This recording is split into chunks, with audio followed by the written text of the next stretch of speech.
Hello, I'm so excited to be bringing God's truth to you. Now, this is a new week and it's been a wonderful month. Praise God. And I trust that it's really been a month of rest for you. See, the Spirit of God told us at the beginning of this month, relax and watch me bring things to you. Praise God. And He's been doing that. And I believe where you are, that you're experiencing this same testimony. Listen, the Lord is bringing things you have been believing Him for. He's bringing it your way, and you are seeing it very soon. Praise God. Now, I've been sharing from last week. We've been talking about effective prayers, praying effectively.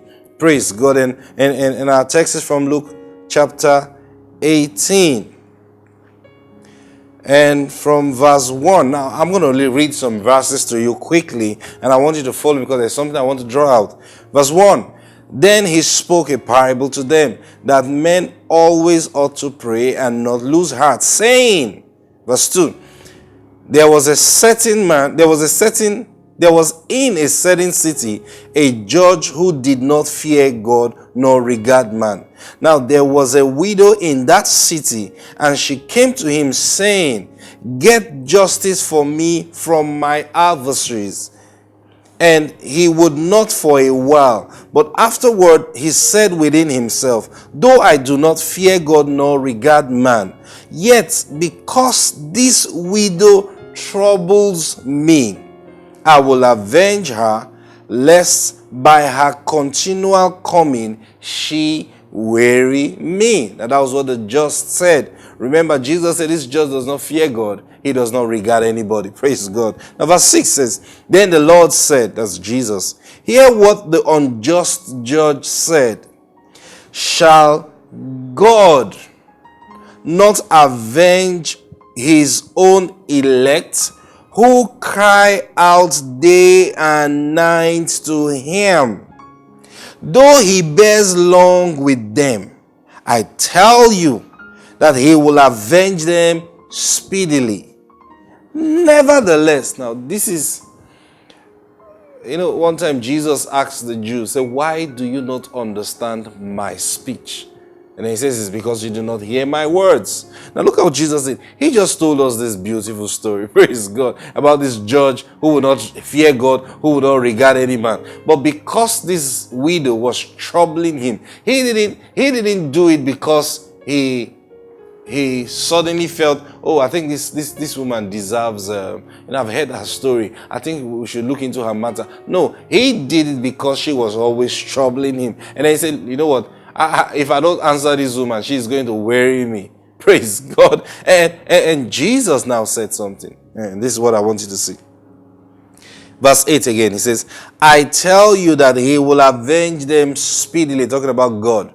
About those who cry to God day and night. He says he will avenge them speedily. Then he said something. Nevertheless. Take note of that word. Nevertheless. When the Son of Man comes, will he really find faith on the earth?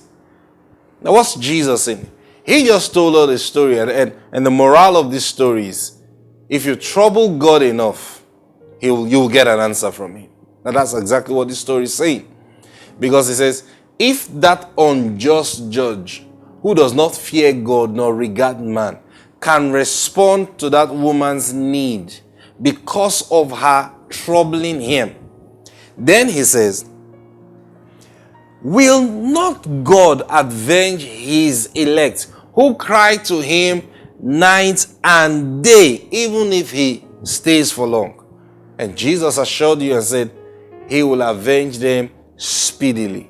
And then he now said something. He says, nevertheless. Now, you know what the word nevertheless means? It means besides this story I've just told you, beside the lesson of the story I've just told you, when the Son of Man comes, will he really find faith on the earth? Now, this is big. Praise God. Why did Jesus bring in a nevertheless after this beautiful story? Now, what does Jesus mean by will he find faith on the earth?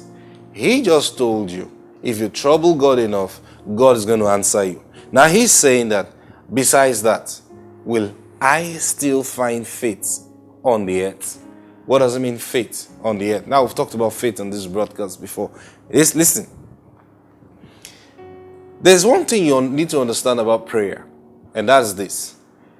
It is not because you pray and then you now move God, and God will say, oh, because you have prayed, let me do this thing for you. No.